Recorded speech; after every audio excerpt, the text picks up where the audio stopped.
38 дугаар бүлэг.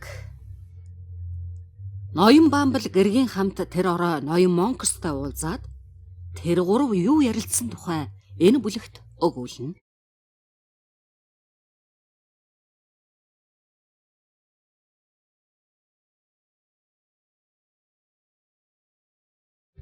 Тэр үдэш харанхуй хүрэх гэр бөхчим үүлэгтэй байлаа. Ноён Бамблыг гэргийнхээ хамт гол гудамжнаас ташаад бүтэн хагас бэр орчим тэртээ голын иргэн ойролцоо чихтэй намагтай дор газар байгаа.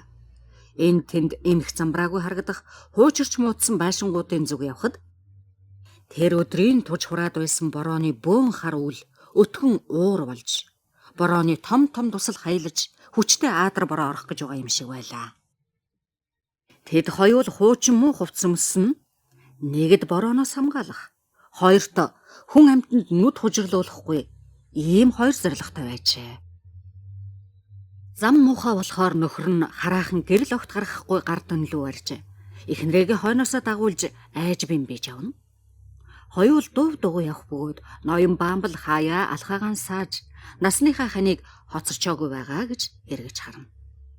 Эхнэрийг өөрийн ул мөрөөр замнан байгааг үзээд хүрх газар руугаа хурд нэмэн алхална.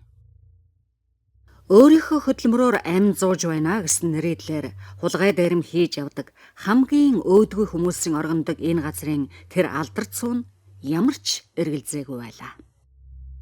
Энд дандаа л овоохой байна.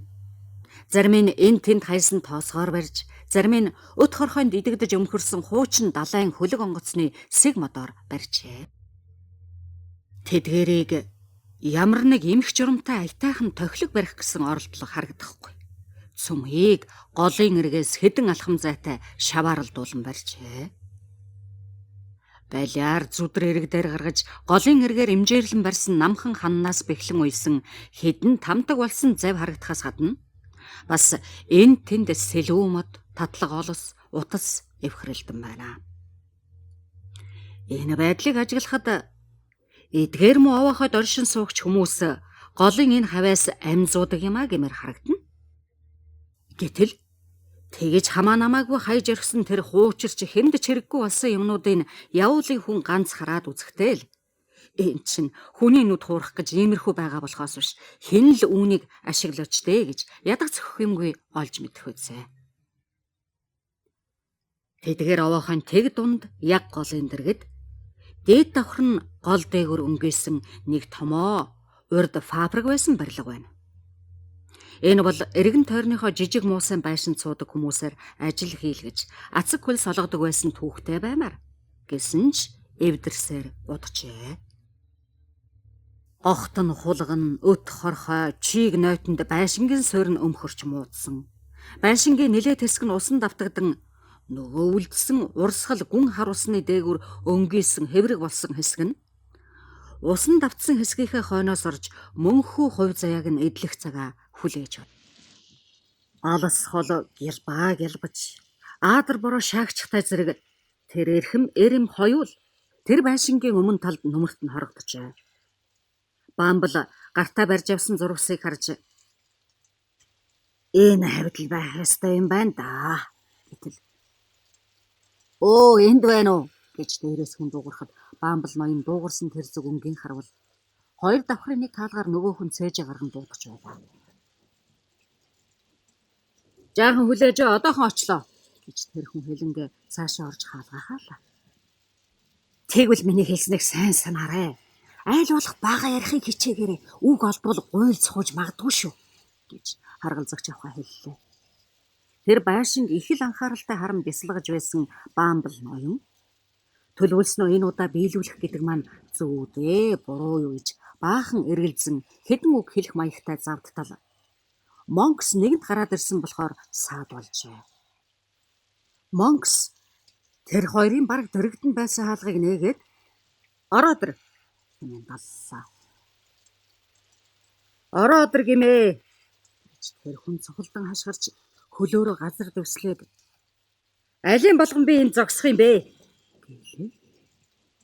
Авгаан анхандаа баг зэрэг түтгэлцсэн юм шиг байсан боловч дахиж өрөөлөлгүй зоригтой орж очиход Бамбал ноён түүний сүлд орсондоо эцсэн ч юм уу, айсан ч юм уу, хойноос нь сажлан биеийн төдийл базаахгүйгээс гадна ердийн онцгой ихэмсэх чанараа бараг алдаж гүйцжээ. Монкс тэр хоёрыг ормогцоо эргэж ийш тийшээ харан үүдээ хагаад бороо орж байхад норн зогсоод байх хэрэг юу вэ гэж Бамбл ноёны хэлэхэд тэр нь айсан бололтой ийш тийшээ хилэмхийн харж бид хоёр жаахан сэрүүцэх гэсэн юм аа гэж төгдрөн барин хэллээ. Юун сэрүүцэх? Тамийн галыг дотроо авч явдаг хүнийг ямар ч бороо хизээч унтраа чадаагүй. Чадахчгүй юм. Таач тийм амар сэрүүцэхгүй шүү. Тэг нь байх гэж гордоод ч хэрэггүй гэлээ. Монкс ингэж эвлүүхэн үг хэлээд харгалзагч авхай руу шууд эргэн шөвгдөх мичиртгэд хэртэй юмнаас далдирж үзээгүй тэр авгай аргагүй л нүдэ буруулан газар шагаалаа. Өнөөх авхай ч нэ нү? Тийм ээ, өнөөх авхай гэж Бамбл эхнэрийнхээ захиж байсныг санан хэллээ. Бүсгүйхэн нууц хатгалж чаддгүй гэж та бодож байх шивдэ гэж харгалзагч авхай хөндлөнгөөс нь орж асуугаад Монксын өдөөс эрс шийдэмгээ харахад Монкс нэг л нууцыг илэртэл нь хатгалж чаддгийг би мэднэ гэлээ. Тэр нь ямар нууц байдаг юм бол доо гэж харгалзагч авхай асуулаа. Сайн нарыг алдах. Ийм учраас хэрвээ бүсгүй хүн өөрийгөө дүүжлүүлэх буюу цөлүүлэхээр тийм ямар нэгэн нууцыг хадгалж байх юм бол тэр өөрөө хизээ нэгэн цагт өөр нэг хүнд хэлэндэ гарцаагүй хэлнэ. Та учрыг олж байна уу юу эрхэм авхай гэж Монкс ирлээ. Үгүй байна гэж харгалзагч авхай хэлэхдээ царай нь баг зэрэг улайлаа. Аргагүй шүт. Яаж ойлгохгүй гэж Монкс мишээчж байгаа юм шиг яруу ячж байгаа юм шиг хэлээд нөгөө хоёроо бас даллан том зайтай боловч намхан таацтай тасалгааны дундуур түргэн авч өнгөрөөд шатаар өгсөн урд юм агуулах газар байсан тасалгаа руу явтал. Дээрээс гэлбах үзэгдээд удалгүй тэнгэр дуурахад тэр муу байшин нэлтэн дөрөгчээ. Хараач гэж Монкс хашгиран гэдрэг авахс хийгээд чөтгөр шулмас өөрөөс нуугдаад байгаа 1000 түмэн агуу хонгол дундуур явж байгаа юм шиг тачигнаж түчигнэж байгааг нь хараач. Би ерөөсө дуучмын дургүй л дээ. Түр зур дуугүй болж дараа нь нүднээсээ гараа гинэт салгахад нүүр нь хачин болж зэвхий даасныг Бамбл ноён үзээд учиргүй их гайхжээ. Монкс Бамблын тэгж айсныг хараад заримдаа би ч ингэж твддэг юм шүү. Ялангуяа тэнгэр дуугарахаар ингэдэг юм. Одоо надаас авах юмгүй зүгээр болсон гэж хэлээд шатаар өгсөн нэг өрөөнд орж цонхны хаалтыг хаагаад таазны нэг том яс модон дээгүүр дамжилсан олсны үзүүрээс уяатай дэнлүүг доош нь буулгалаа. Дор байсан нэг ширээ 3 сандал дээр дэнлүүний цайвар бүдэг гэрэл туслаа. Тэр гурвал суусны дараа Монкс. За хэлэлцэх хэрэгтэй хичнээн түргэн орвол хэн хэнд мань тустай биз. Энэ авхаа юун тухай ярих учрыг мэдэж байгаа бивэ гэж Бамблаас асуусан боловч эхнэр учрыг сайн мэдж байна гэж төрүүлээ хариуллаа. Тэр нэг шулмыг шөн үхэхтэн та хажууд нь байж нэг юм сонссон гэж энэ хүний хэлсэн үнэн үү гэхэд харгалзагч авхаа үгийн таслан таны нэрийг хэлдэг жаалын ихийг хэлж байна уу? Тэгвэл үнэн гэлээ. Нэгдүгээр асуулт. Тэрний мэдээлсэн зүйл ямар шүү чанартай юм? Энд чи хоёрдугаар асуулт байна. Нэгдүгээр асуулт нь түүний мэдээлсэн зүйл ямар үнэтэй цайтай вэ гэвэл зохино гэж Нярвахва их гүн бодлогошин хэллээ. Ямар чанартайг нь мэдэхгүй ээж ямар чөтгөр тэрний чинь үнцнийг мэдэх юм гэж Монксын асуухад зориг төгөлдрийн түүний бүх насны хань биеэр гэрчилж өгөх Бамбл авхай. Танаас өөр зүйл илүү сайн мэдэх хүнгүй гэж би л бодож байна гэлээ. Гэж Монкс их л сонирхож олон юм бодож байгаа бололтой дуурайд. Бас тэрүүгээр мөнгө олж болох нэ гэлээ. Бололгүй дээ. Нэг юмын өөрийнх нь зүүж явсан нэг юмыг авчихсан юм байна гэж Монкс хэлэхэд Бамбл авахаа хажуунаас нь би дуулсан мэдчихв бай. Та зүгээр л өхөнөө л хэлчихвэл дээр байх гэж бодож байна гэлээ.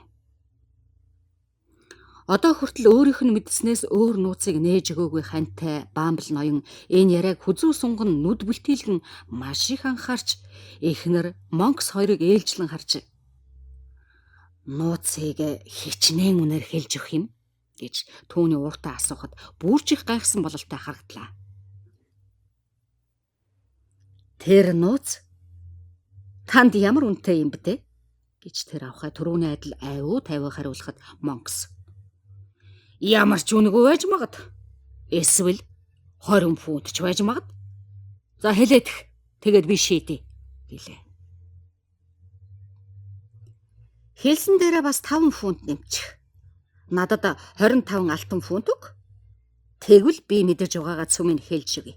Тэхээс нааш үгүй гэж тэр авахаа гэлэхэд Монкс 25 фунт гинэ гэж дуалдаад гэдрэг болон сандлаа наллаа. Нилуунаас шулуун дээр гэсэн. Би танд шууд л хэллээ. Нэг их ч мөнгө биш шүү дээ. Мэдсэн хон шал хэрэггүй байж болох дими нэг нууц. Тэгээд бас өвхөж хатаад хэмэтгэв. 12 жил байтугай илүү жуудсан юм билүү? Ийм юмны төлөө зарахад их мөнгө биш үү? Гэж Монкс тэс чадан омогдлоо.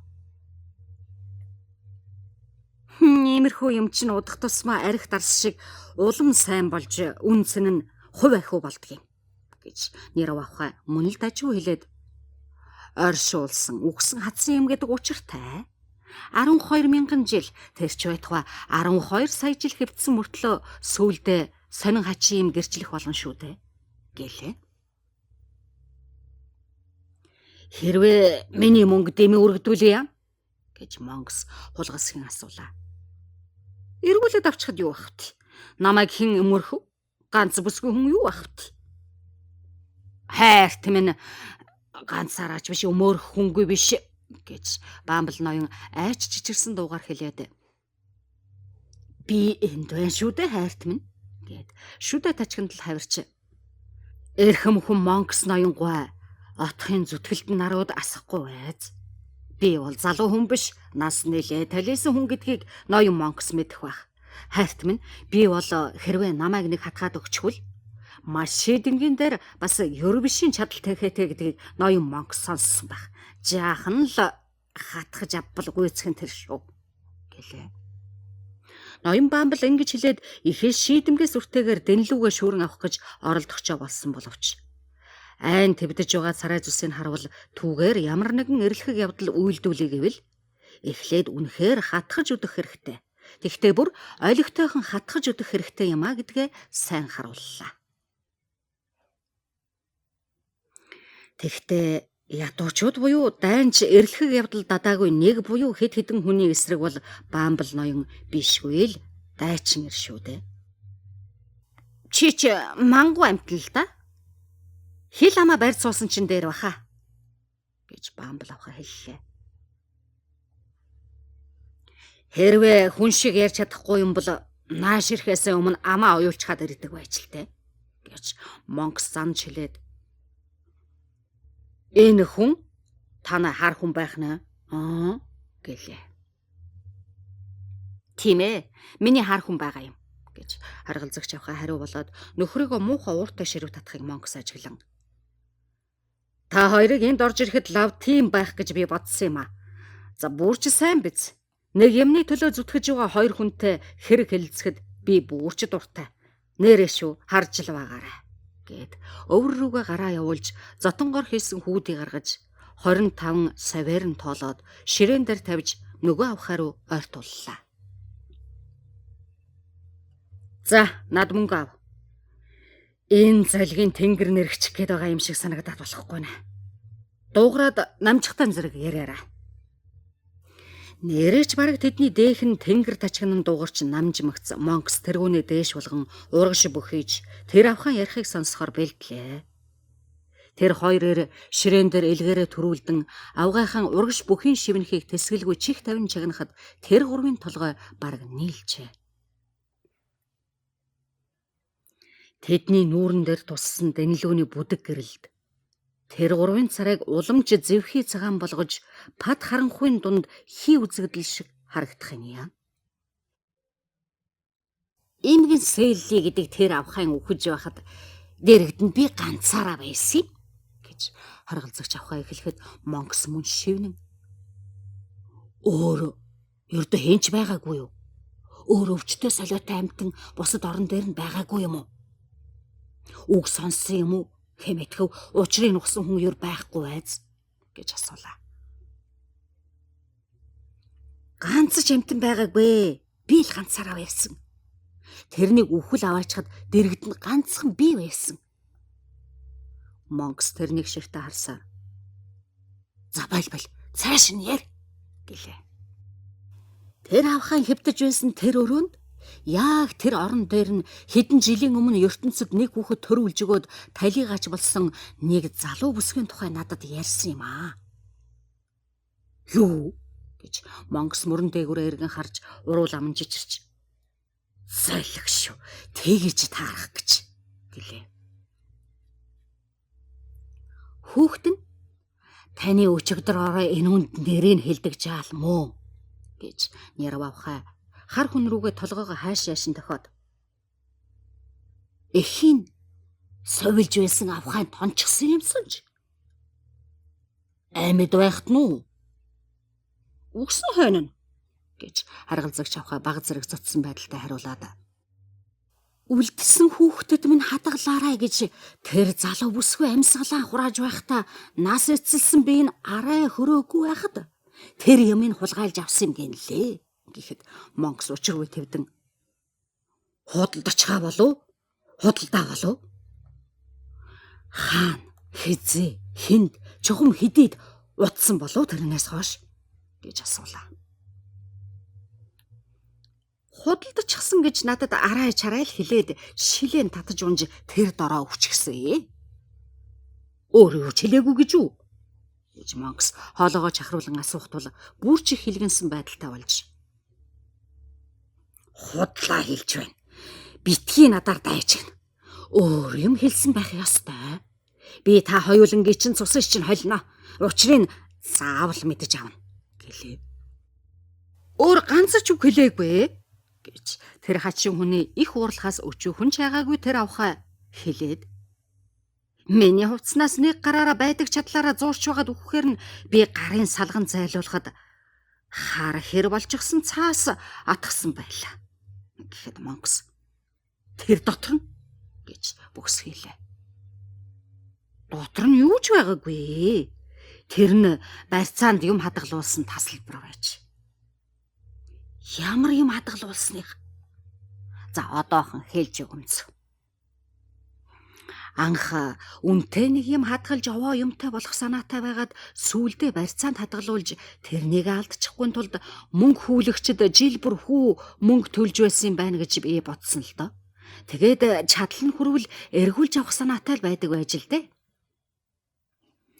Тэгтэл чадал нь ёор хүрсэнгүй. Тэгээд л тэр өнгөгдөж хар хэр болсон цаасыг гартан атгасаар үххэн тэр гэж би танд хэлсэн. Тэгээд хугацаа нь 2 хоноо дууссан л та. Би ч бас юу магад байх уу аз тохиолдож гэж бодсон. Үнэхээр ч барьцааг нь төлсөн л дөө гэлээ. Одоо тэр чинь хаа байна гэж Монкс яаран асуухад харгалзагч авхаа. Энд байна гэд салхын төс болсон юм шиг бугуун цагч багтахтай үгүйтэй жижигхэн илгэн хэтвч гарган ширээн дээр хаяхад Монкс шүүрэн авч салгансан гараар нээлээ. Түүн доторх жижигхэн алтан хайрцагт 2 ширхэг хялгас ураг холбосон алтан бэлзэг байлаа. Дотор талд нь Агнес гэсэн нэр сэлж овг сэлэх цай үлдээгээд он сар өдөр байлаа. Тэр нь барагцаалвал хүүхдийн төрхөөс 1 жилийн өмнө бололтой. Би тэгжил таасан. Монкс жижигхэн хэтвчний доторхыг маш анхаарал шуналтай үзээд "Ердөөлэн үү?" гэхэд авхаа. "Ердөөлэн" гэлээ. Бамбал ноён эхнэрийгээ ярьж дуусч Нөгөө 25 фунтыг эргүүлж авна гэсэн үг гарсан үед баярлсан юм шиг амьсгаагаа уртаа гихч нь аваад ярэ болж байхад дандаа л гараад байсан хамрынхаа хөлсийг арчих зүрх орчээ. Эхнэр нь түр дуугүй байснаа Монкс руу харж: "Би тэрний чинь таахаас биш юу ч мэдэхгүй байна. Мэдэх гэснээр чирэлэг. Мэдэхгүй байвал дээр бах л та. Харин би танаас хоёрхан юм асуумаар байна. Болох уу?" гэлээ. Монкс нэлээд гайхсан янзтай: "Асууж болох нь ч болно. Харин би хариу өгөх гэдэг бол жижигтэй хэрэг шүү дээ" гэлээ. "Дүндээ 3 болох нь дээ" гэж Бамбл ноён нүүрэмгээдэж маяглав. "Та тэгээ надаас энийг л сонсох гэсэн юм уу?" хэмээн харгалзах шавхаа асан Монксын: "Тийм ээ. Дараах асуулт чинь юу?" гэвэл: "Та ямар зоригтой байгаа юм? Надад эргээд гэмхор болох юм биш вэ?" гэлээ. "Та бид хоёрын алинд маанч гэмхор болохгүй. Наашаа хар. Ганц ч алхан битгий ойртоорой. Удсан ам чинь хуурай сүрлийн ч үнэгүй болно шүү дээ" гэж Монкс хэлээд юу юугүй ширээгээ түлхэн хажуу тийш нь болон яг Бамбл ноёны хөл дор тушаа шалан дээрх нэгэн төмөр гогцооноос татаж онгойлгоход Бамбл ноён маш их сандарч хэдэн алхам гэтрэг ухарлаа. Монкс гар дэнлүүгээ доош нүх рүү харуулж: "Энэ рүү шагаагаач. За битгий. Би та хоёрыг энэ рүү хийчихье гэж бодсон бол та хоёрыг энд сууж байхад чинь айл түрүүний амжих байсан л та" гэлээ. Ийм үгэнд зориг орсон харгалзагч авхай нүхний амсар дээр ирэхэд сониучламар санагдаад тэсэхгүй болсон Бамбл ноён өөрөө бас тэгжээ. Ширүүн борооны дараа уйрэлсан голын ус цалиглан урсаж, зоосон багнуудыг мөргөн хүржигнэж, хүрхэрхээс өөр дуучмын огт үл сонсогдно. Урд тэнд усан тэрэн байсан юмсан ч. Ялзарсан зоомл багна, эвдэрхийн машины үлдцийг ороолдон хөөсрөн урсах усны галзуу догшин урсгал нь дэмий саад хийх гэсэн юм шиг тэдгээр саадаас мултраад уламж хүчтэй зүтгэлнэ. "Хэрвээ энэ рүү хүний хүүр шидчихвэл маргааш өглөө болоход аль хүрсэн байх бол" гэж Монкс харанхуй хутгийн дотор гар дэнлүүгээ ийш тийш болгон хөдөлгөж хэлэхэд Бамбл ноён айс хийгээд: "Голын урсгалаар нь 12 бээрийн газар яваад зүгээр ч үгүй уурагдаж тасчих бивээ" гэлээ. Монкс өөртөө яаруу санд руу хийж байсан жижигхэн хэтвчээ гарган: "Урд нэг дамжлагын зүйл байж одоо шалан дээр хэвтэж байсан нэг хэсэг хар тугалганд уяад доош нь хаялаа. Тэр нь шууд шоо шиг дуу гарган усанд палхийн унаад дороо урсан алга болжээ." "Өнгөрөө" гэж Монкс хэлээд тагийн тар хийтлэх хааж: "Номонд бичснээр хэрвээ тэнгис хэзээ нэгэн цагта үхсэн хүүрүүдээ гаргаж хаявал алтан мөнгө түүнчлэн хар новшон өөртөө үлдээдэг. Одоо бидэнд ярилцах юм алга. Энэ сайхан уулзалтаа ингээд төгсгөл болгоё" гэвэл Бамбл ноён шалвхан гэгчнэ: "Яран гүцрүүтэй байна" гэлээ. Монкс муухай харж: "Чи амаа барина уу юу? Би эхнэрээс ч айхгүй шүү" гэлээ. "Надаас авах хэрэггүй залуу минь" гэж Бамбл ноён их л хичээнгүй нахилзаад шатаар уруудлаа. "Сонсоход таны төлөө баяртай байна" гэж Монкс хэлээд: "Гэрлээ гарга. Болж игэл бушуухан гарч танил" гэлээ. Ингээд яриа төгссөн харин сайн болж тэгээгүй бол шатнаас 6хан ямхын зайтай нахилзан мэхэлзэж байсан Бамбл ноён доошоогоо зайлшгүй үсрэн очих байлаа. Монксын оосроос аваад гартаа барьсан дэнлүүнээс Бамбл ноён дэнлүүгээ асааж өөр төөр юм ярихыг бодлогүй дуу дуугүй л эхнэрээ хойноосоо дагуулan бууж явлаа.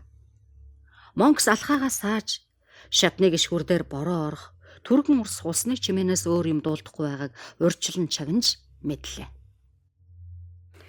Ноён Монкс сүүдэр харах бүр цочхоос гадна Бамбл ноён энэ тэнд нүх байж магадгүй гэж тал тийшээ сэтгэл зовнон харж онцох болгоомжтой. Бас тэгээд биенээсээ хэтэрсэн хөнгөн зэмсгэрээр алхах учраа тэд доод талын өрөөнд дотор маш удаан хичээгүйлэн өнгөрчээ. Тэр өрөөний хаалганы цоожийг Монкс сэмээрхэн гарган нээхэд нөгөө эрэм хоёр хачийн янзын танилтайгаа дөнгөж толгой дохиод л гарах юм бол гадаа бороорж хав харанхуй болжээ.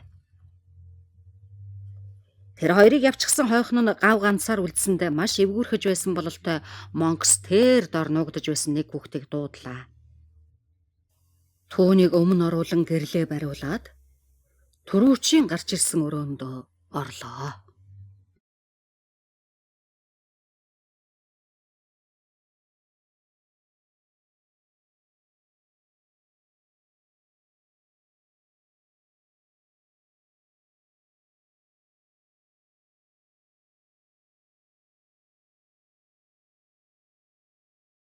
Гучин 9 дугаар бүлэг. Уншигч авхай нарын Аанай таних хэдэн эрхэм хүн тайзан дээр гарч ирэх бөгөөд эрхэмсэг Монкс еврей өвгөн хоёр зөвлөлдсөн тухай энэ бүлэгт өгүүлнэ.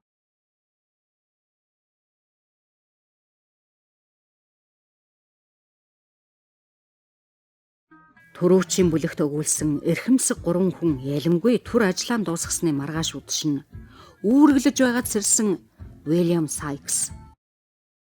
Одоо хэдэн цаг болж байна гэж нойром гуцаар дуудуугаар асуулаа. Энэ асуулт тавихтаа Сайксын байгаа тэр өрөө нь түүний Ерцээ рүү аялал хийхдээ сууж байсан өрөөнүүдийн нэг биш. Гэсэн ч тэр нь түүний сууж байсан байшингуудын байрны хавилцаа юм аа.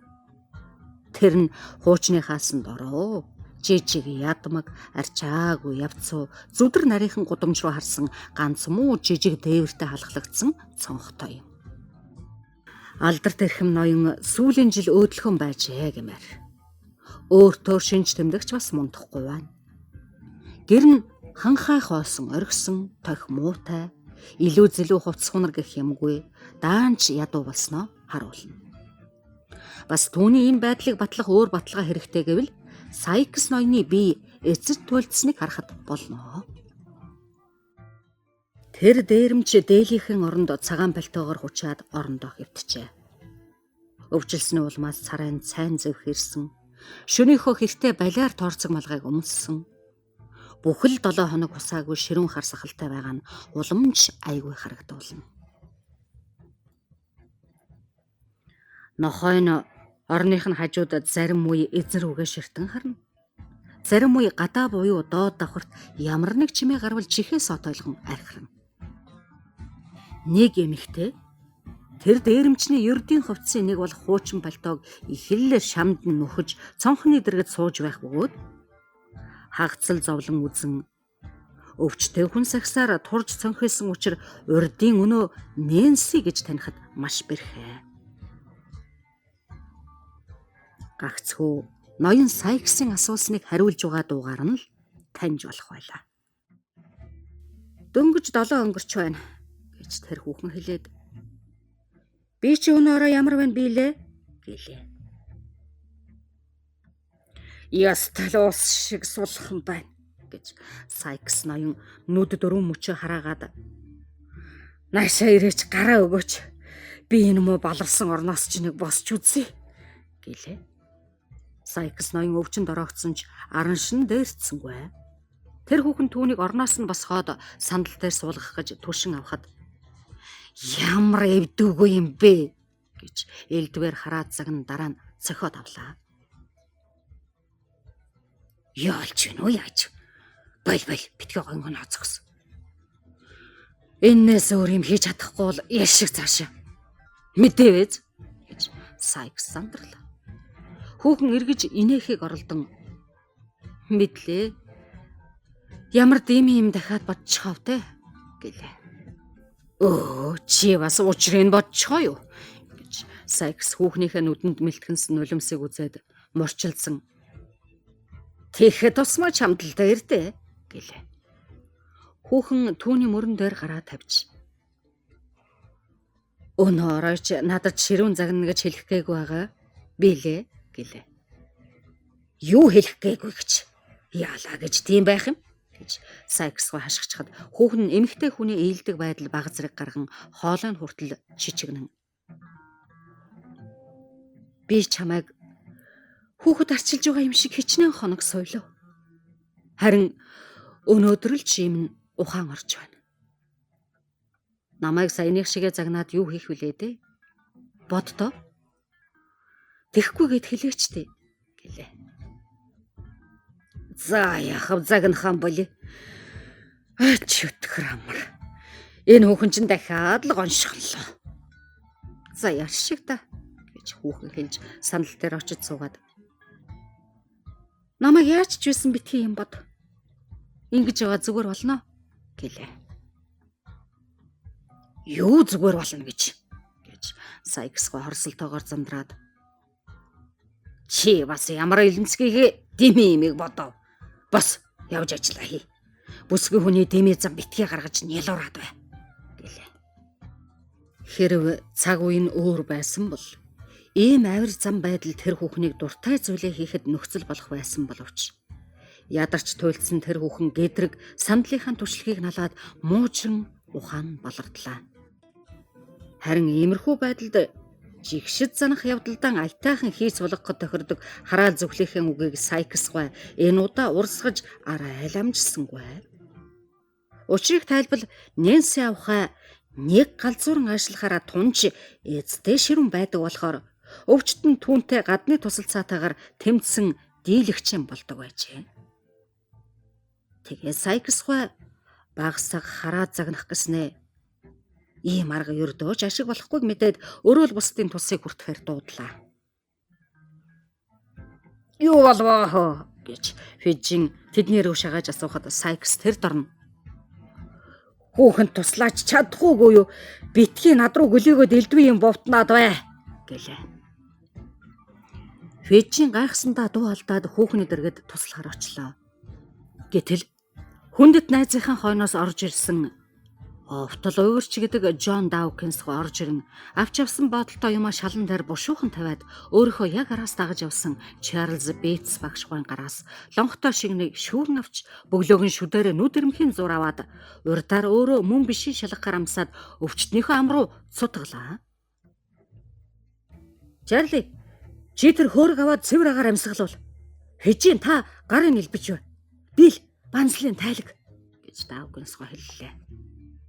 Нэг дор их хүчтэй хэрэгэлсэн эдгээр арга хэмжээ ялангуяа ийм ажилд оролцсноо зүйрлэшгүй их зугаа гэж үзэж байсан бололтой Бейтс багшгүй оногдсон үүргээ бүрч хүчтэй гүйцэтгсэн болохоор энэ хүссэн үр дүн удалгүй бүтгчээ.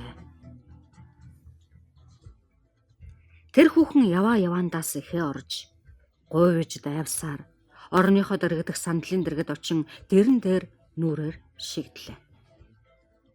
Сайксгүй орж ирсэн хүмүүсийг гинт харсандаа нилээд гайхаад ямар ч өдрийн салхи та нарыг нааш нэрүүлв гэж Фижинээс асуулаа.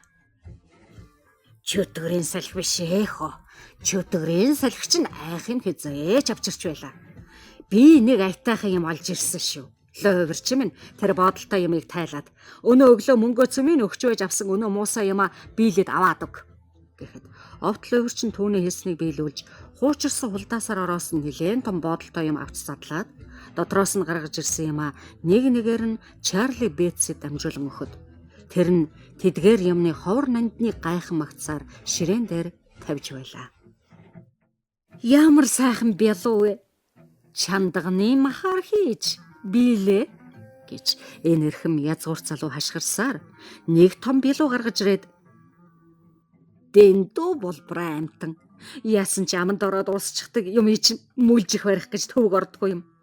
Билээ 7 шиллинг 6 пенсийн үнэтэй хагас хүнт ногоон цай.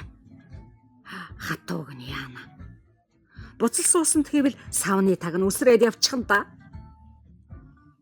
Энд жаахан чийг даасан хагас хүнт яотон байна.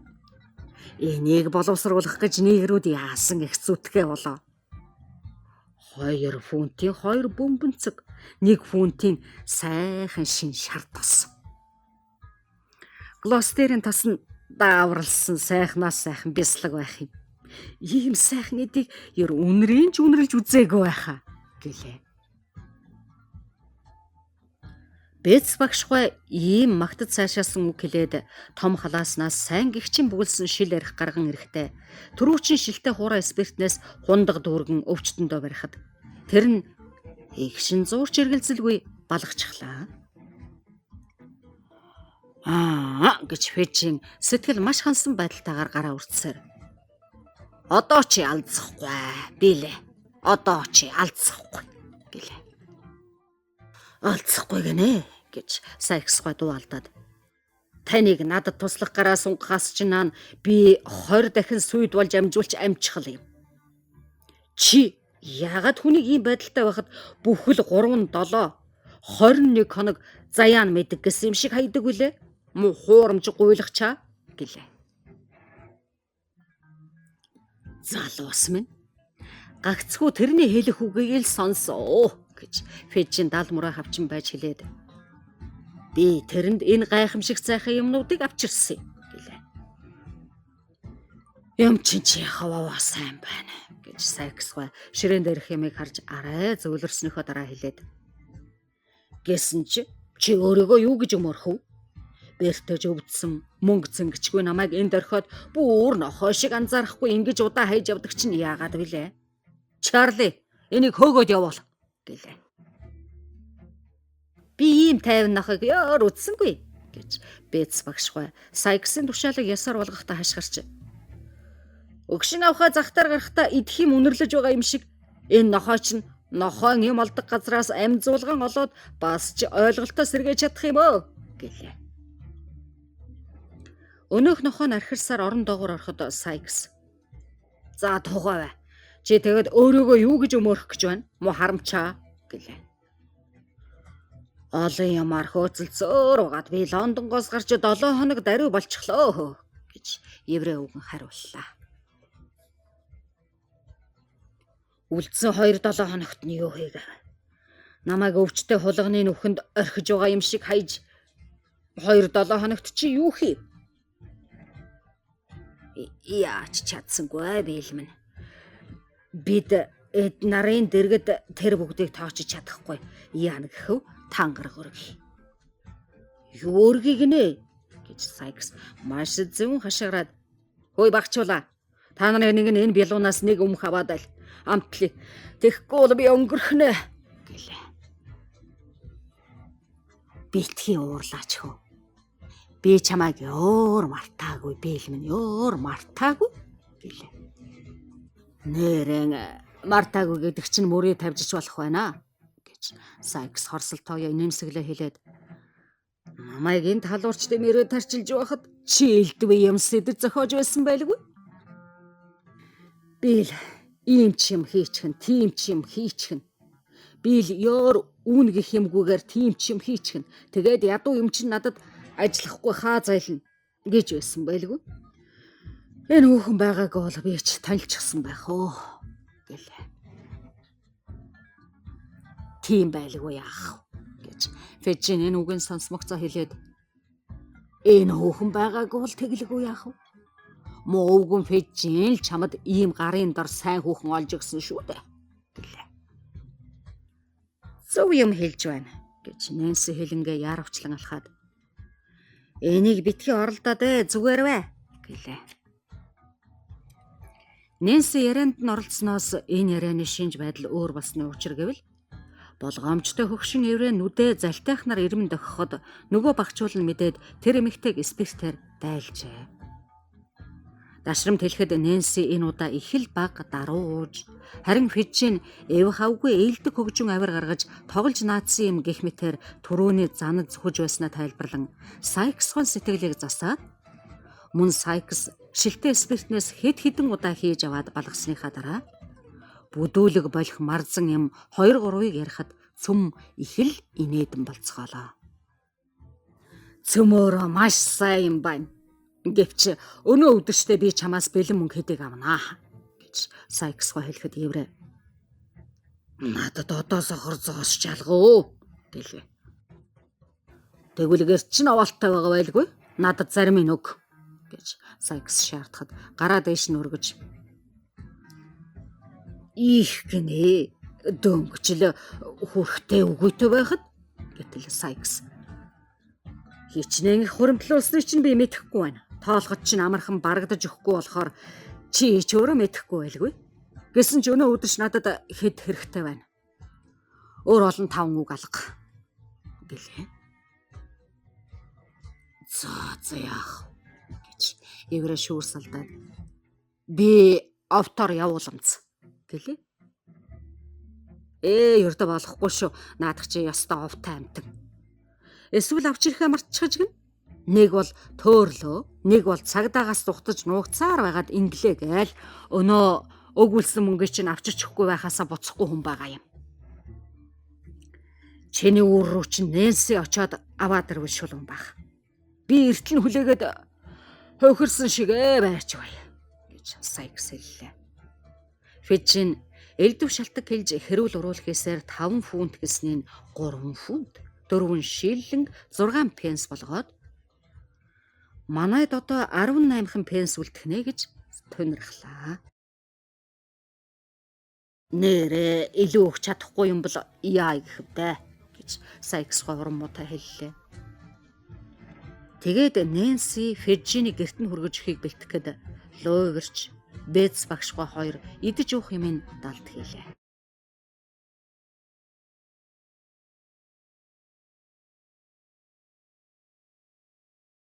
Еврэ ээлдэг найзынхаас Нэнси 2 жалын хамт гэр өдөө харихаар гарахад Сайксгүй орон дээрээ хэвтэж залуу хүүхний эргэж иртэл унтаж өнгөрөөхийг бодлоо. Тэд шууд явсаар Фижинэд хурж ирэхэд Тоби Крекит, Читлэн гой хоёр Крибиж 15 дахь тавих гэж байжээ. Үүнд Читлэн гой хожигдсон 15 дахь удаага хамгийн сүүлчийн 6 пенс алдаж залуу түнш нар нь учиргүй гайхалдан байсныг хэлэх хэрэг баг юу ах вэ? Крекитгүй өөрөө эрх тушаал оюун ухаан нь альж талаараа дор тийм хүнтэй тоглож байсандаа баахан ичин гүрч ившээгээд Сайксын лагшин гасуун лавлчхаад малгайгаа өмсөж гарахыг завтахад Фижин "Өртөө хүн ирээгүй юу Тоби?" гэж асуув. "Ганц чамтан үзэгдээгүй" гэж Крекитгүй хэлээд захаа босгож "Өөдөж өгөх шахлаа гэрээ чинь ийм удаан сагсны хариуд та айтаа тэсч үзэх хэрэгтэй шүү. Зойлог. Сахиу шиг л уйдгартай байлаа. Энэ залуутай байлаа. Энэ залуутай зугаацах гэж би сайн санаа гаргаагүй бол Ньюгейтийн шоронд сууснаас дутхгүй удах шиг санагдах байсан байхаа. Тэгээгүй болж монж шиг уйдгартай байхсан гэлээ. Тоби Крекитгүй иймэрхүү үг баахан бурж аваад мөрөөгөр хоцсон мөнгө хантаасныхаа халаасанд их л ихэмсгээр хийж байхын аживал ийм жижиг сажиг мөнгө над шиг хүнд хэдээ ч юм болох вдэ гэсэн байдалтай харагдана.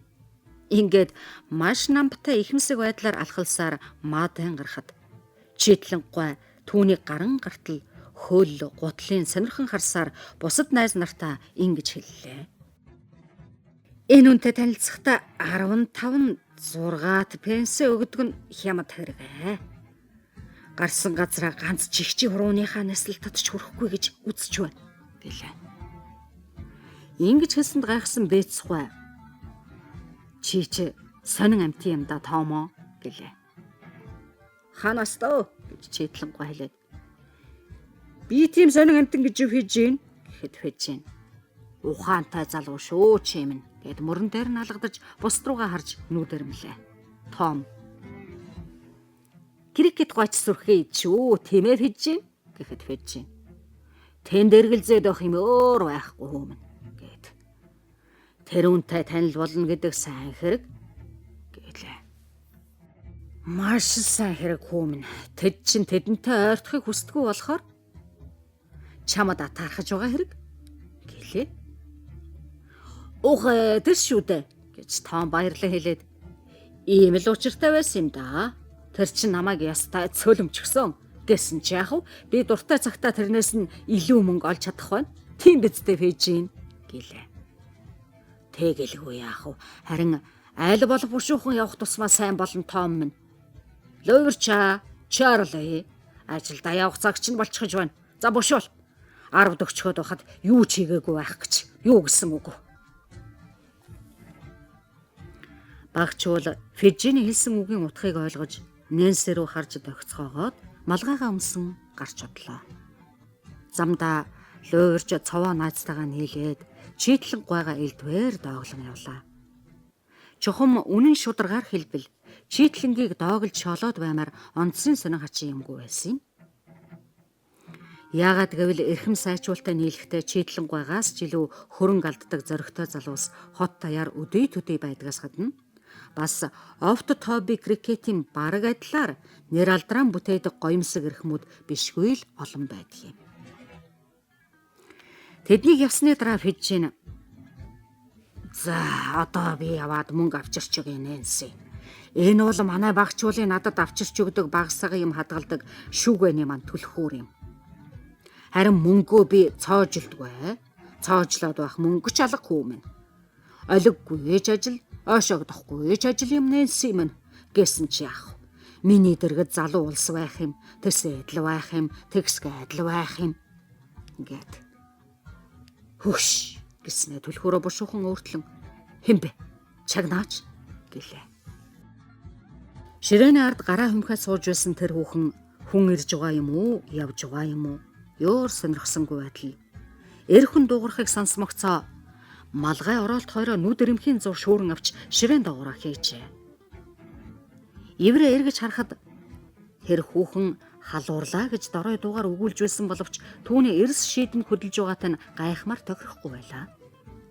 Харин энэ үед цаашаа хараад зогсож байсан Фижин энийг ажигласангүй. Оо гэж Фижин үгээ завсралсан юм шиг хэлээд миний түрүүний хүлээгээд байсан хүн мөн байна. Шатаар ирж байна. Тэр хүнийг явтал мөнгөний тухай ганц ч үг битгий дугаараа Нэнси. Тэр хүн удахгүй 10 минут ч болохгүй явах байх хүмүн гэд ёрдгор ядам хуруугаар уруулаан дарсаар гадаа шатан дээр хүний хөлийн чимээ гарахад лав арсаар үүд рүүгээ очтол цаад хүн дотгошоо орж ирээд харлагүй явсаар хүүхний дэргэд зогслоо. Энэ хүн бол Монкс байлаа. Монкс танихгүй хүн байхыг үзээд ухсхийж байгааг Фижин ажиглан оо зүгээр зовх юмгүй. Миний залуу шав нарын нэг байна. Нэнси битгий яваарай гэлээ. Тэр хүүхэн ширээр улам тулж суугаад Монксыг ажиггүй янзтай түр харж нүд буруулснаа. Монксыг Фижин рүү харах завнд нь түүний хулгайнуудаар эцтэй хурц юм алгасмааргүй харлаа. Хэрвээ тэгж 2 удаа өөр янзаар харахын хажуунаас нь хүн үдсэн бол нэг л хүн тэгж харсан гэж итгэхэд их бэрхээ. Сонин юу тав гэж Фижин асуулаа. Их байна. Ямар сайн юм уу гэж Фижин тэр хүнээ дэндүү ажиггүй зан гаргаж байж уурлуулчих үзье гэсэн шиг эргэлцсэн маягтай асуулаа. Ямар ч л гэсэн муул биш те гэж Монкс нэмсэглээд. Энэ удаач би мөнгөнсөнгүй. Тантай хэдэн үг зөрсөөр байна. Тэр хүүхэн ширээнд улам тулд суугаад Монкс түүнийг гараасай гэж бодож байгааг тэр адсан боловч ёор гарах шинжгүй байлаа. Еврей хэрв тэр хүүхнийг гаргах гэвэл мөнгөний тухай үг зохиулахчиж магадгүй гэж болгоомжлоод дээшээ зан өөрөө Монксыг дагуулan гарлаа. Урд бидний байсан өнөөхөн хонгил биш вэз гэж тэр хоёрын нэг нь хэлэх нь хүүхэнд дуулдаж Фижин инээ талд нэг юм хариу хэлсэн нь харин дуулдсангүй. Хөлийнхэн чимээг ажиглавал 3 дугаар давхар руу явж байгаа бололтой. Тэр хоёрын хөлний чимээнд цуурай замхарч амжаагүй байхад тэр хүүхэн гутлаан тайлж бошинцныхоо хормоогоор толгойг бүтээн гараа түүнд нуугаад үүдний дэргэд очин чих хаян чагинж байгаад хөлийн чимээ дуулдахаа болмогц өрөөнөөсөө сэмээрхэн гараад шатаар гайхмаар сэвэлзэн чимээгүй өгсөөд харанхуйд нуугдлаа.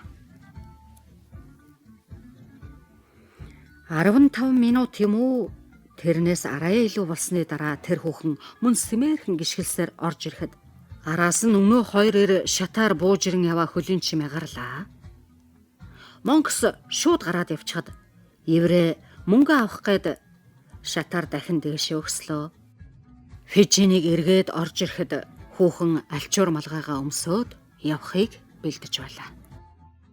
Юу болов Нэнси гэж хэлээд лаа тавьж гуйс хийснэ. Яагаад сарай чин цайгав гэлээ. Цайгав гинэ гэж Нэнси асуугаад түүнийг олигтойхон харах гэж байгаа юм шиг гараараа сарвчлана. Тун хачин хэрэг байна чи юу болчихов?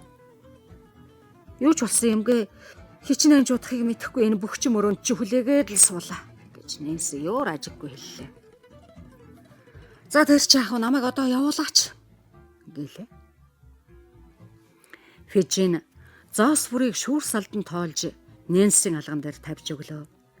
Тэгээд тэр хоёр бие биендээ тавтай норсороо гэж хэлээд л өөр юу ч хэлсэнгүй салцгаалаа. Тэр хүүхэн тэднийхээс гарч довжооны гişгүүр дээр суун нэг хэсэг нь уучраа олохгүй хаашаа явахаа мэдэхгүй юм шиг байснаа гинт босон хараагаад Сайксын хүлээж байгаа газрын яг эсрэг зүг рүү эргэн хурдан алхалсаар сүүлдээ гүйчихлээ. Гүйсээр байгаа тамир нь барагдаж амьсгалаа дарах гэж зогссон боловч бодсноо биелүүлж болохгүй нэгдгээ гинт мэдээд бачимдан гараа базлан уйлаад дотор нь онгойсон юм уу? Эсвэл найдваргүй байдлаа сэнхэртэл ойлгосон юм уу бүү мэд. Тэр хүүхэн буцаад л түрүүчийнхээсээ дутахгүй хурдан гүйснэ учир гэвэл нэгд алдсан цагаа нөхөх, хоёрт толгойдоо орсон шийдэмгээ олон бодолдоо алхаагаа тааруулсан бөгөөд төдхөн өнөө дээрэмчнийхээ байгаа байшинд хурч ирлээ. Бүсгүй тийхүү орж ирэхэд Сайкс гой мөнгө авч ирв үү гэж асуугаад авчирсан гэсэн хариу сонсон. Санаа намарсандаа нэг юм цаашаа буутнаад дэрэн дээрээ толгоогоо нь тавьж тасалдсан нойроо үргэлжлүүлсэн болохоор Нэнси сэтгэл догтлсноо баригдах байлаач гэсэн тэр анзаарахгүй байжээ. Мөнгөтэй болсон болохоор маргааш нь Сайкс идэж уух гэж их ажил болж бас түүнийхээ улмаас зан авир нь зөөлөрч хүүхний зам байдлыг гоочлох цагч байсангүй. Хүсэлж байсангүй болохоор Нэнсид их зол завшаантай өдөр боллоо. Шийдэхээс өмнө ёр бишээр тэмцвэл зоригтой бөгөөд аюултай юм хийх гэж бэлтгээд байгаа хүн шиг алмай ууртай байгаа түүний тэр байдлыг шилүүс шиг хурцнуудтай Фижин ажиглаад даруй түгшиж эхлэх байсан юм. Гэтэл Сайкс гой бол төдийл их ажигч хүн биш өгөөд хүн бүхэнтэй дандаа бүдүүлэг харьцаж айлгаж эмээлгэх байдлаас өөр нарийн чанд дэмийг юмнчнээ сандгүйн дээр энэ удаа зан ааш нь тун сайн байсан болохоор хүүхний зам байдалд хажирхахаар юм байгааг огтхонж мэдсэнгүй. Үнэн дээр бүсгийн талаар маш бага анхаарсан болохоор хүүхний сэтгэл өмсөн байдал нь гаднаа илүү харагдаж байлаач Сайкс гойд сэжиг төрөх янзгүй байлаа. Өдрийн шувтарганд хүүхний сэтгэл өмсөн байдал улам хүчтэй болж үдэш болсон хойно дээрэмчний орны хажууд түүний ууж унтахын хүлээн суухад хүүхний хацар нь улайж нүд нь хачин гялалзаад байсан болохоор Сайкс ажиглаад гайхлаа. Хомхоор өвдөж дор орсон Сайкс гой хэвтээгээрээ дарсыг халуун усаар шингэлэн хүчээр сааруулад Нэнси рүү аяга 3-4 дахин тосоод байтал тийхүү гайхах юм гарлаа. Үйл нь харалсан ч хэрэг байна да гэж тэр хүн хүүхний нүрийг ширтсээр гараа тулж өндөгөөд чи үхээд болсон юм шиг яачхаа вэ? Юу болов? Гэвэл юу болов гинэ? Юу ч болсон юмгүй.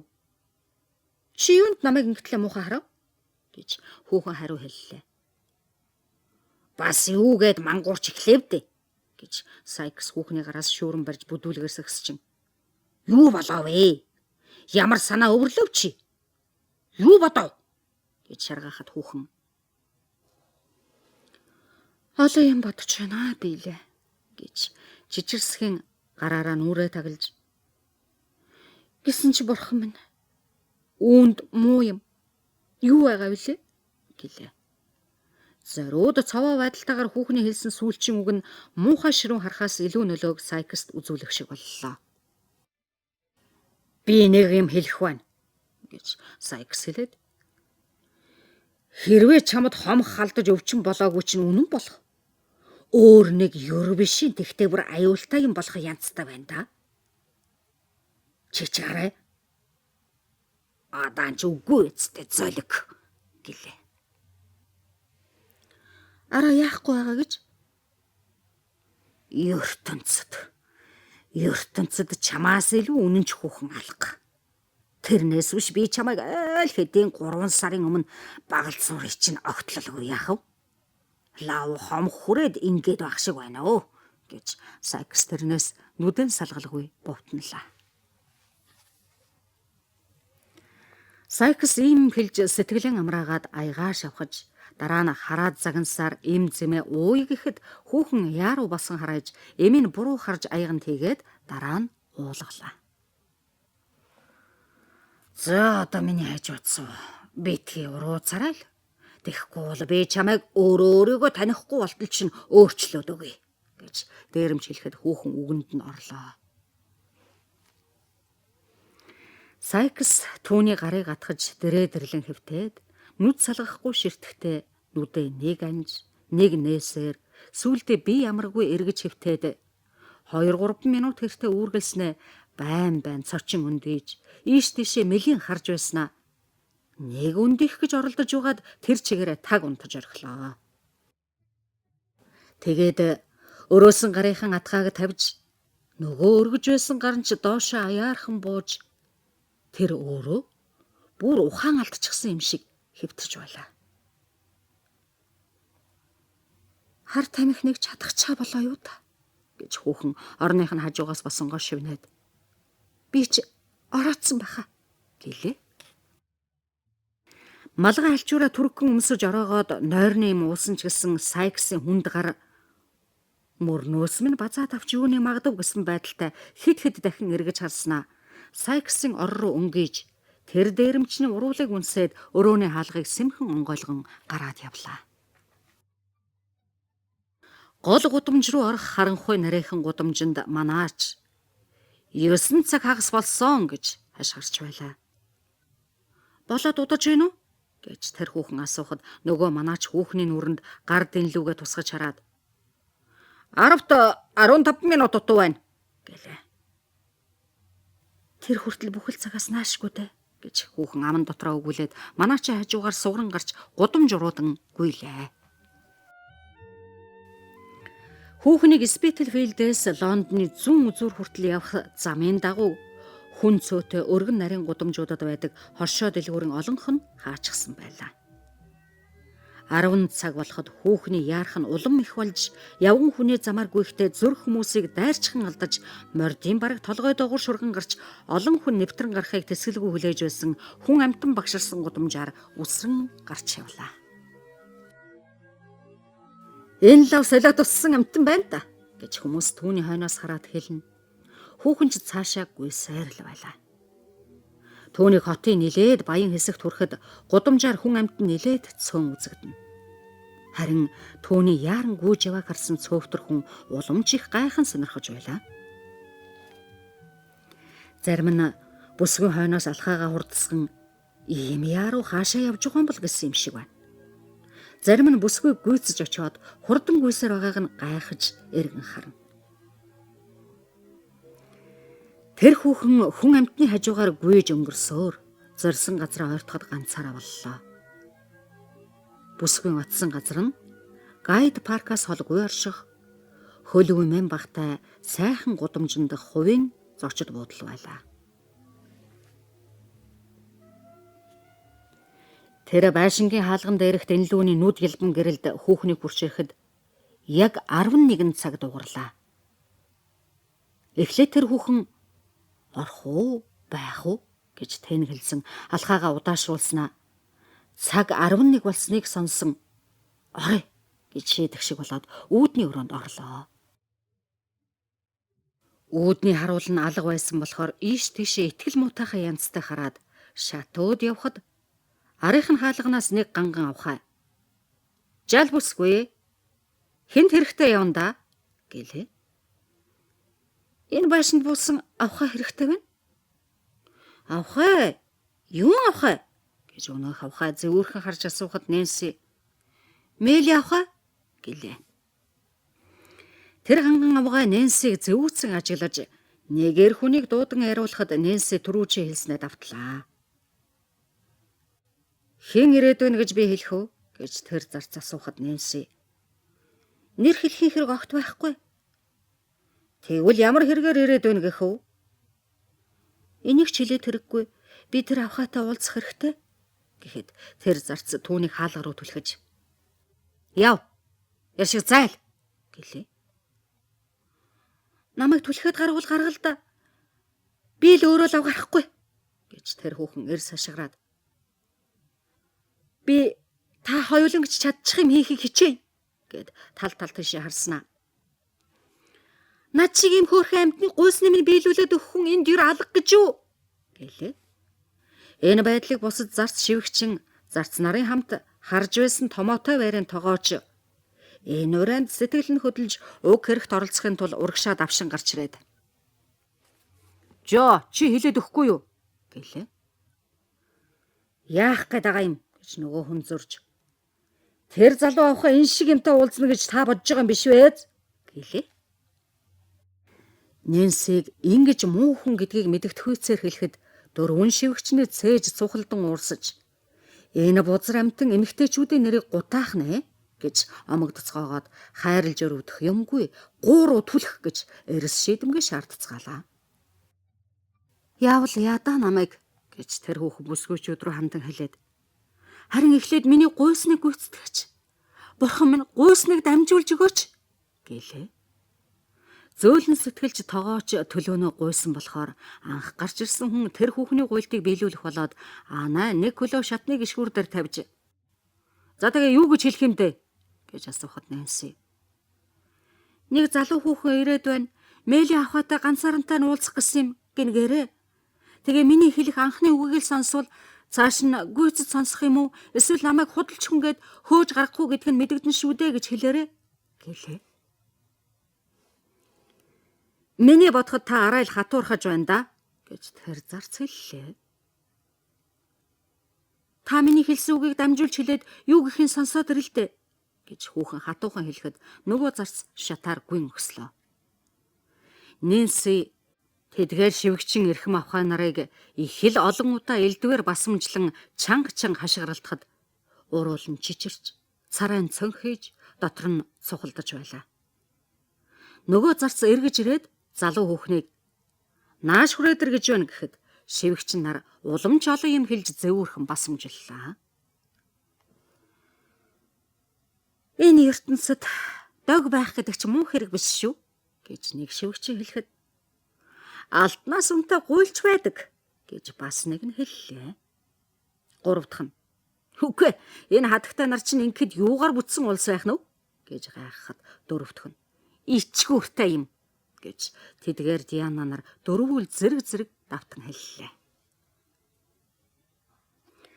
Гэсэн ч Нэнсийн дотор эннээс илүү хүнд юм бодогдож байсан болохоор тэдний ярилцахыг анзааралгүй нөгөө хүний хойноос хамаг бие мөчин чичирсээр дагаж яваад таазнаас дэнлүү дүүжлээстэй үүдний жижигхэн өрөөнд орлоо. Нөгөө зарц хүн Нэнсиг энд оруулаад өөрөө гараад явлаа.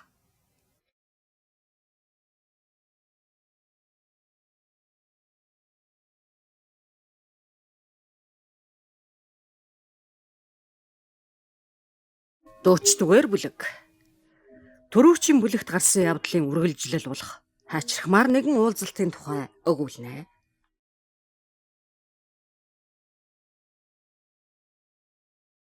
Тэр хүүхэн Лондоны ястай хулгайн уурхай хонгилуудад амьдралаа өнгөрөөж ирсэн боловч эмэгтэй хүнд байдаг онцгой шинж чанар түүнд багасаа үлджээ. Түүний ороод байсан өрөөний нөгөө талын нэг хаалганы цаанаас хүн ирж яваа хөлөн чимээ намуухан сонсдоход одоохон энэ жижиг өрөөнд эрсдэс хоёр хүн уулзах болоод байна гэдгийг бодоод өөрийнхөө маш бузар явдлын хүн дуршихыг бодон уулзъя гэсэн энэ хүнтэйгээ уулзж бараг чадмааргүй болох шиг хулчин зовнилоо. Гэсэн ч тэр сайн бодол санаатай нь бардам зан тэмцэлдэж байлаа. Бардам зан гихч бол хамгийн их завхрагсад доромжлогдохстой юм. Түүнчлэн хамгийн их өргөмжлөгдөхсөд бие тоогстой гим юм.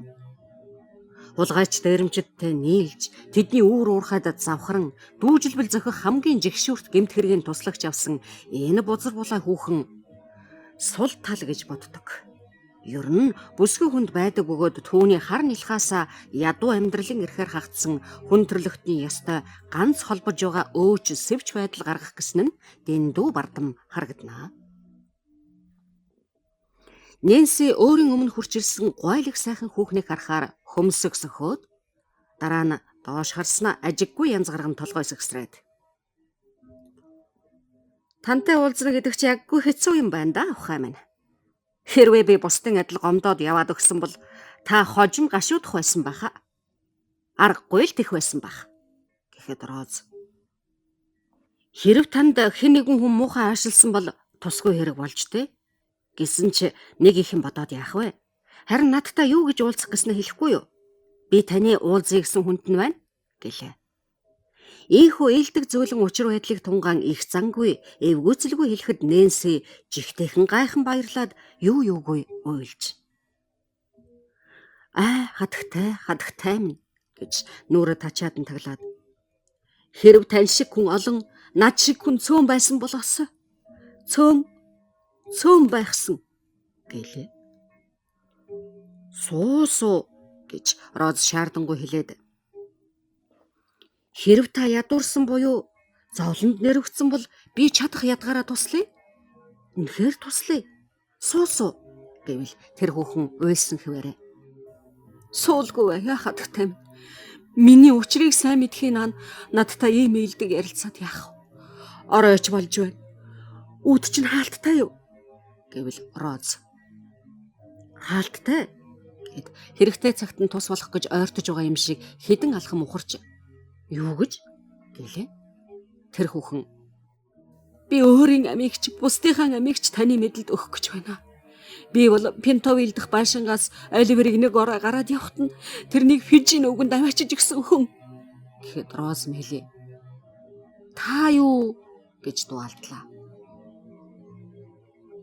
Тийм ээ би Лондон хотын гудамжинд ирснээс хойш хулгайчдтай хамт байж хулгайчдын хэлдэг үгнээс өөр аятайхан үг ёор дуулж үзээгүй адгийн мөн хүүхэн гэдэг чинь би байгаа юм. Намайг бурхан өршөөх болтугай хадагтай минь.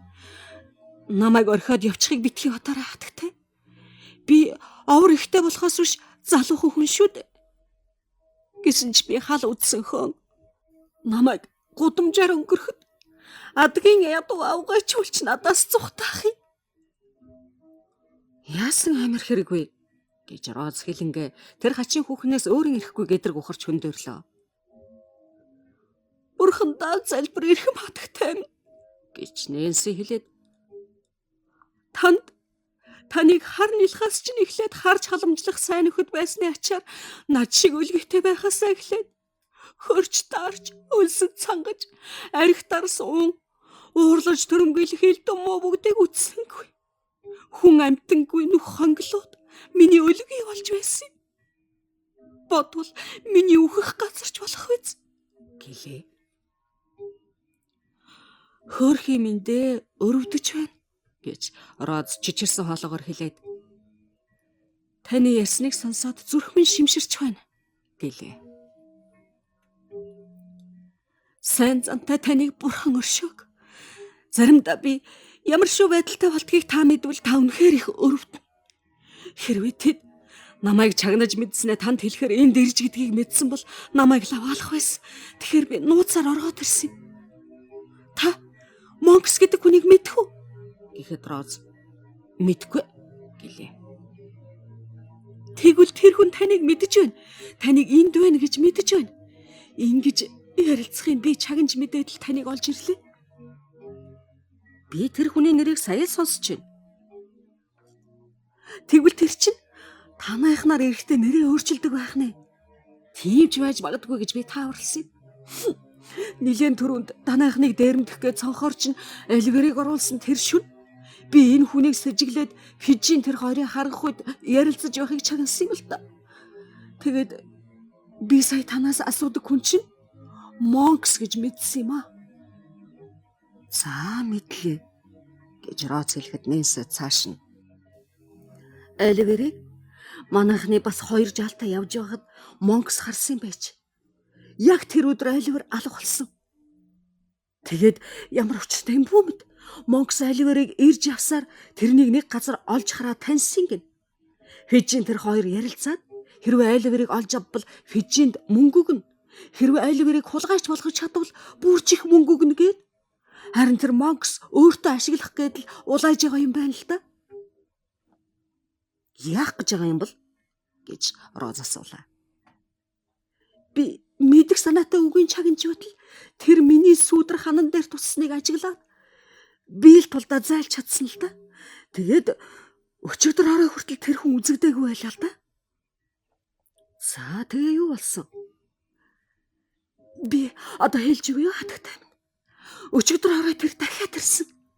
Тэр хоёр дахиад л шатан дээр гарахад би сүүдрээр танигдаж мэдэгдэхгүй тул толгойгоо юмар ороогоод хаалганы дэргэж чагалсан. Надад эхлээд уулзсан нь Монкс. Инхээр тэр хүүхдийн талаар байгаа гэр чинь голын ёроолт байна.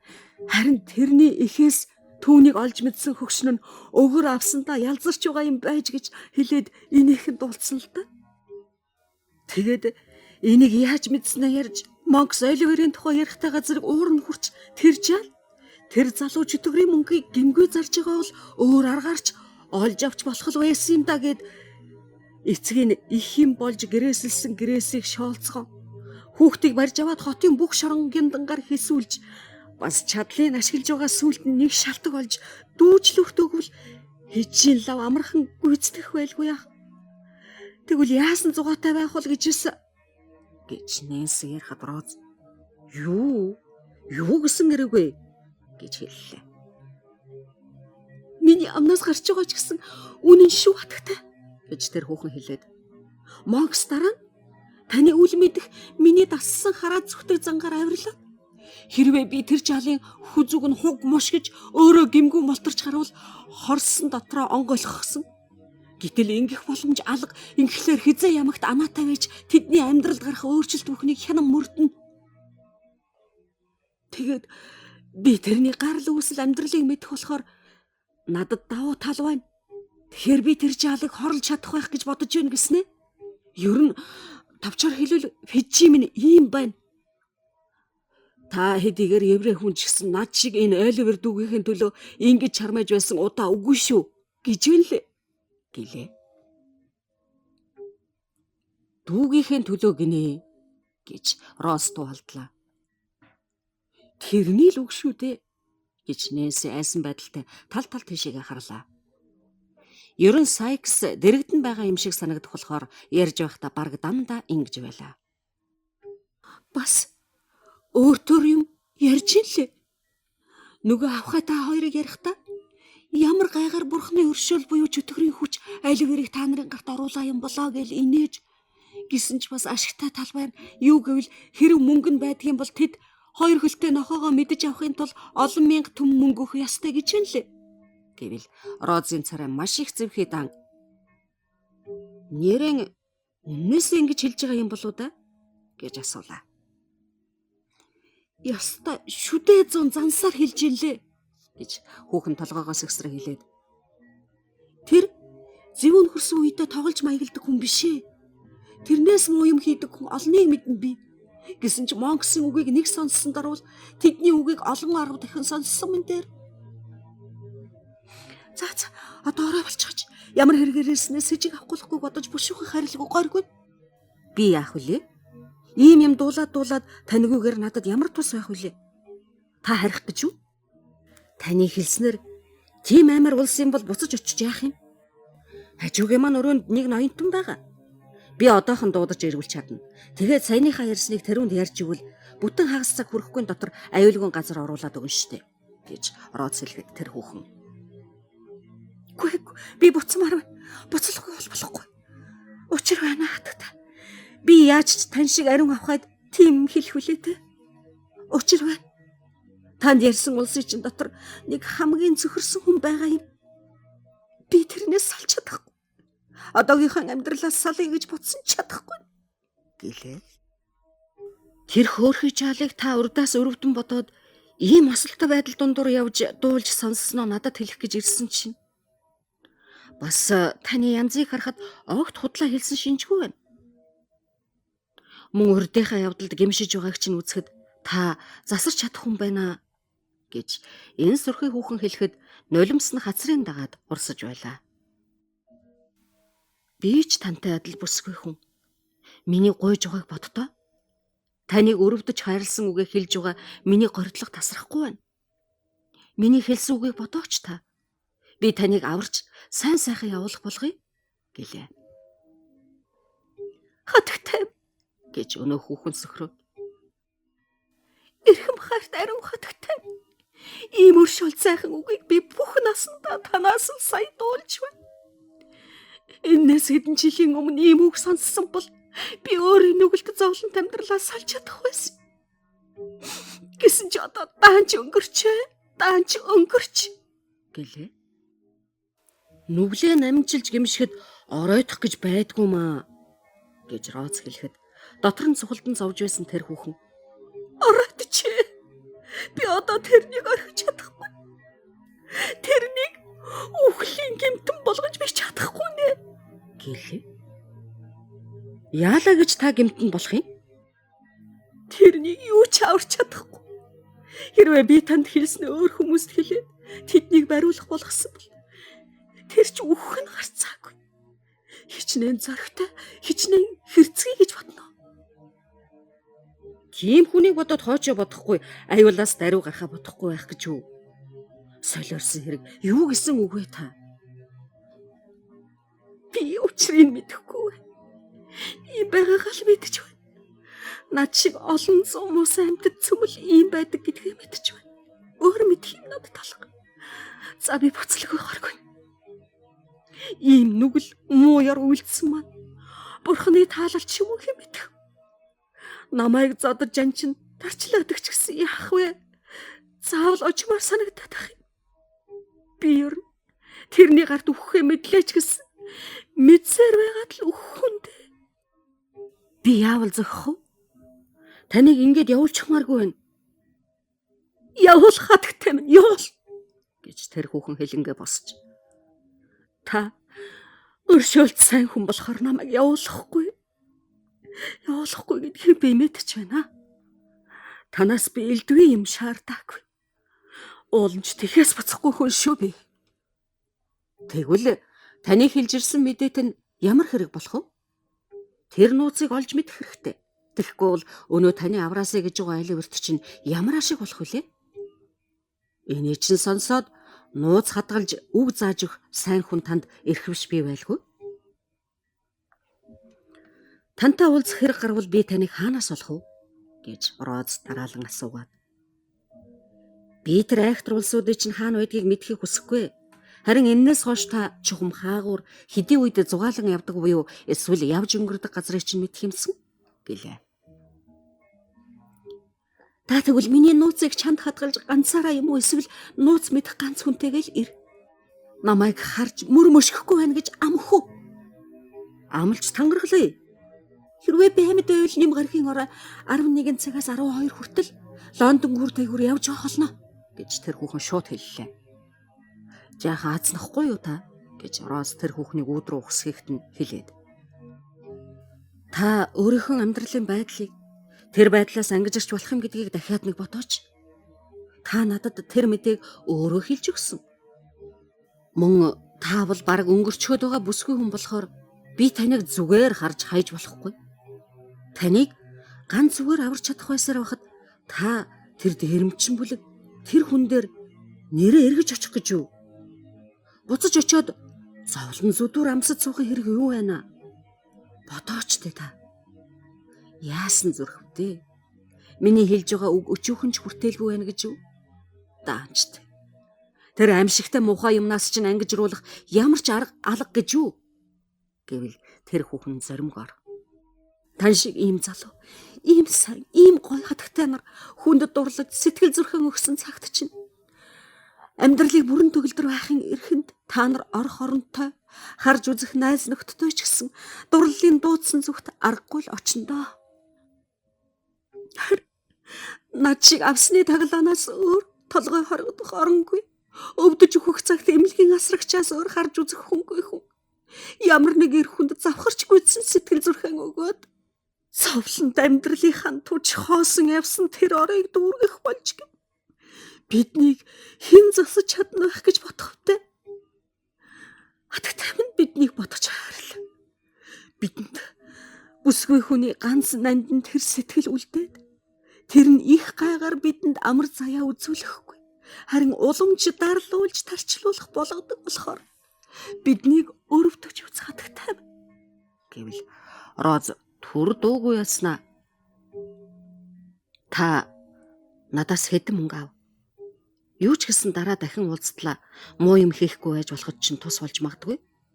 Тихгүй юу? Гэтэл тэр хүүхэн гараас ихсрэн ганц ч цаас авахгүй гэлээ. Миний тус болох санаатай чармаах бүр битгий толгоос ихсрээд халгаахгүй байгаач тий гэж Роз хэлэнгэ түүнд зөөлнөр ойртон би танд үнэхээр тус болоосой гэж бодож байна гэлээ. Гэтэл тэр хүүхэн гараа нухчин өнөөдөр би гэж ийм амтан байж одоо байгаа тамийнхан газар өгснээс өөр газар өгүүлж илүү дээр юм уу да гэж бодоод өдөр өдрөөс илүү зовлон эдэлж байгаа болохоор та миний амийг гаргаад өгвөл тэрнээс илүү тус болох юм. Танд алга. Таныг бурхан өршөөж надад хичнээн их зовлон хүртээсэн шигэ төчнөөн их жаргалыг танд хүртээх болдгоо. Сайн инрэлт хатагтай юм гэд тэр золгүй амтэн ихэр татан уйлсаар гарч одоход зүүж шиг санагдсан энэ хачин учрал давтагдсан Роз Мэли зөөлөн сандал дээрээс суугаад юу болсныг ухаан бодохыг оролдлоо.